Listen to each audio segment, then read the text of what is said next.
ನಾಯಕತ್ವ ಬದಲಾವಣೆಗೆ mega twist. ಅಖಾಡಕ್ಕೆ ಧುಮುಕಿದ ಸಚಿವ ಪರಮೇಶ್ವರ್.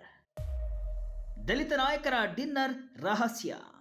ಹೌದು, ಕಾಂಗ್ರೆಸ್ನಲ್ಲಿ ನಾಯಕತ್ವ ಬದಲಾವಣೆಗೆ ಮೆಗಾ ಟ್ವಿಸ್ಟ್ ಸಿಕ್ಕಿದೆ. ಸಿದ್ದರಾಮಯ್ಯನೂ ಇಲ್ಲ, ಡಿಕೆಶಿಯೂ ಇಲ್ಲ. ಮುಖ್ಯ ಕೇಂದ್ರ ಬಿಂದುವಾಗಿ ಪರಮೇಶ್ವರ್ ಹೊರಹೊಮ್ಮಿದ್ದಾರೆ. ಇದಕ್ಕೆಲ್ಲ ಕಾರಣ ಪರಮೇಶ್ವರ್ ಕರೆದಿರುವ ಆ ಒಂದು ಮೀಟಿಂಗ್.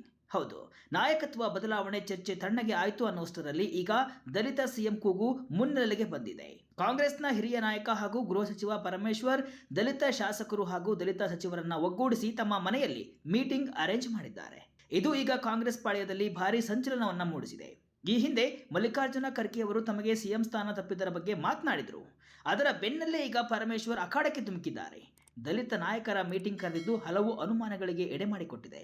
ತೆರೆಮರೆಯಲ್ಲಿ ದಲಿತ ನಾಯಕನನ್ನ ಸಿಎಂ ಗಾದಿ ಮೇಲೆ ಕೂರಿಸುವ ರಣತಂತ್ರ ನಡೀತಾ ಇದೆಯಾ ಎಂಬ ಚರ್ಚೆಯನ್ನ ಹುಟ್ಟುಹಾಕಿದೆ. ಹೌದು, ಕಾಂಗ್ರೆಸ್ನಲ್ಲಿ ನಾಯಕತ್ವ ಬದಲಾವಣೆ ಚರ್ಚೆ ಬಗೆಹರಿಯುವ ಲಕ್ಷಣಗಳು ಕಾಣಿಸ್ತಾ ಇಲ್ಲ. ಇತ್ತ ಹೈಕಮಾಂಡ್ ಕೂಡ ಇದರ ಬಗ್ಗೆ ಮೌನ ವಹಿಸಿದೆ. ಸಿದ್ದರಾಮಯ್ಯ ಹಾಗೂ ಡಿಕೆಶಿ ಮೂರು ಬಾರಿ ದಿಲ್ಲಿಗೆ ಹೋಗಿ ಬಂದರೂ ರಾಹುಲ್ ಗಾಂಧಿ ಭೇಟಿಗೆ ಅವಕಾಶವನ್ನ ನೀಡಲಿಲ್ಲ. ನಾಯಕತ್ವ ಬದಲಾವಣೆ ಕುರಿತು ಫೈನಲ್ ಆಗಬೇಕು ಅಂತ ಇಬ್ಬರು ನಾಯಕರು ಓಡಾಡ್ತಾ ಇದ್ರೆ ಹೈಕಮಾಂಡ್ ಮಾತ್ರ ಸಿಎಂ ಬದಲಾವಣೆ ಬಗ್ಗೆ ಸೊಲ್ಲೆತ್ತಿಲ್ಲ. ಇಲ್ಲಿಗೆ ಸಿದ್ದರಾಮಯ್ಯ ಡಿಕೆಶಿ ಎಪಿಸೋಡ್ ಕೊಂಚ ತಣ್ಣಗೆ ಆಗಿತ್ತು. ಆದ್ರೆ ಈಗ ದಲಿತ ಸಿಎಂ ಕೂಗು ಮತ್ತೆ ಮುನ್ನೆಲೆಗೆ ಬಂದಂತೆ ಕಾಣ್ತಾ ಇದೆ. ಒಂದು ವೇಳೆ ಸಿದ್ದರಾಮಯ್ಯರನ್ನ ಕೆಳಗಿಳಿಸಲೇಬೇಕಾದ್ರೆ ಡಿಕೆಶಿ ಬದಲು ದಲಿತ ಸಿಎಂ ಮಾಡಬೇಕು ಅನ್ನೋದು ಒಂದು ಟೀಮ್ನ ವಾದ.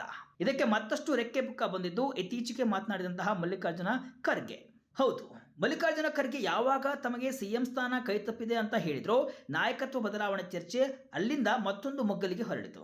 ಅಂದು ದಲಿತ ನಾಯಕರಾದ ಮಲ್ಲಿಕಾರ್ಜುನ ಖರ್ಗೆಗೆ ಸಿಎಂ ಸ್ಥಾನ ತಪ್ಪಿದೆ, ಇಂದಾದ್ರೂ ಆಗಲಿ ಎಂಬ ಭಾವನೆ ಎಲ್ಲರಲ್ಲೂ ಈಗ ಮೂಡಿದಂತೆ ಕಾಣ್ತಾ ಇದೆ ಅಂತ ಹೇಳಲಾಗ್ತಿದೆ. ಹೀಗಾಗಿ ದಲಿತ ನಾಯಕರ ಸಭೆ ಈಗ ಭಾರಿ ಮಹತ್ವವನ್ನು ಪಡೆದುಕೊಂಡಿದೆ.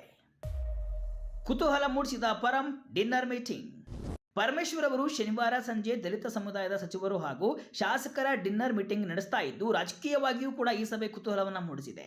ಈ ಹಿಂದೆ ಸಚಿವರಾದ ಪರಮೇಶ್ವರ್, ಎಚ್.ಸಿ. ಮಹದೇವಪ್ಪ, ಸತೀಶ್ ಜಾರಕಿಹೊಳಿ ನಿವಾಸಗಳಲ್ಲಿ ಪದೇ ನಡೆದ ದಲಿತ ನಾಯಕರ ಬ್ರೇಕ್ಫಾಸ್ಟ್, ಲಂಚ್ ಮತ್ತು ಡಿನ್ನರ್ ಮೀಟಿಂಗ್ಗಳು ಭಾರಿ ಗಮನವನ್ನ ಸೆಳೆದಿದ್ವು. ರಾಜಕೀಯ ಗೊಂದಲಕ್ಕೆ ಕಾರಣವಾಗ್ತಾ ಇದೆ ಎಂಬ ಕಾರಣಕ್ಕೆ ಹೈಕಮಾಂಡ್ ಈ ಸಭೆಗಳಿಗೆ ಬ್ರೇಕ್ ಹಾಕಿತ್ತು. ಇದೀಗ ದಲಿತ ಒಳ ಮೀಸಲು ಅಜೆಂಡಾವನ್ನ ಮುಂದಿಟ್ಟುಕೊಂಡು ಕಾಂಗ್ರೆಸ್ನ ದಲಿತ ನಾಯಕರು ಒಟ್ಟಿಗೆ ಸೇರ್ತಾ ಇರುವುದು ವಿಶೇಷವಾಗಿದೆ. ಜೊತೆಗೆ ಮಲ್ಲಿಕಾರ್ಜುನ ಖರ್ಗೆ ಹೇಳಿಕೆ ಕೂಡ ಪರಮೇಶ್ವರ್ ಅಧ್ಯಕ್ಷತೆಯ ಡಿನ್ನರ್ ಮೀಟಿಂಗ್ನಲ್ಲಿ ಚರ್ಚೆಗೆ ಬರುವುದೇ. ಆಡಳಿತಾರೂಢ ಕಾಂಗ್ರೆಸ್ನಲ್ಲಿ ಚರ್ಚೆ ಆಗ್ತಲೇ ಇರುವಂತಹ ದಲಿತ ಸಿಎಂ ವಿಷಯ ಚರ್ಚೆಗೆ ಬರುತ್ತಾ ಎಂಬುದು ಕೂಡ ಕುತೂಹಲವನ್ನು ಮೂಡಿಸಿದೆ.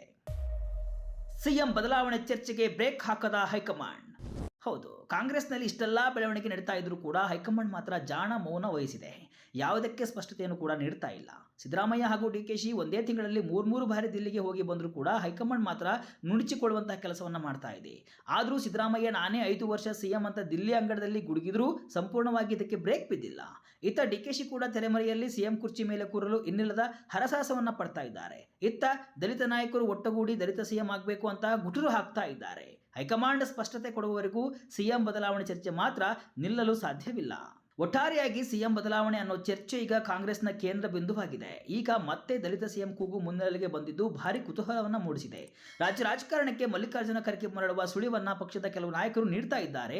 ಒಂದು ವೇಳೆ ಸಿದ್ದು ಡಿಕೆಶಿ ನಡುವೆ ಸಿಎಂ ಪೈಪೋಟಿ ತೀವ್ರಗೊಂಡ್ರೆ ಮಲ್ಲಿಕಾರ್ಜುನ ಖರ್ಗೆ ಅವರನ್ನೇ ಸಿಎಂ ಮಾಡಬೇಕು ಅನ್ನೋದು ಕೆಲವರ ವಾದವಾಗಿದೆ. ಸದ್ಯ ಎಲ್ಲರ ಚಿತ್ತ ಪರಮೇಶ್ವರ್ ಡಿನ್ನರ್ ಮೀಟಿಂಗ್ ಮೇಲೆ ನೆಟ್ಟಿದ್ದು, ಅಲ್ಲಿಂದ ಯಾವ ವಿಷಯ ಹೊರಗೆ ಬೀಳುತ್ತೆ ಎಂಬುದನ್ನ ಕಾದು ನೋಡಬೇಕಿದೆ.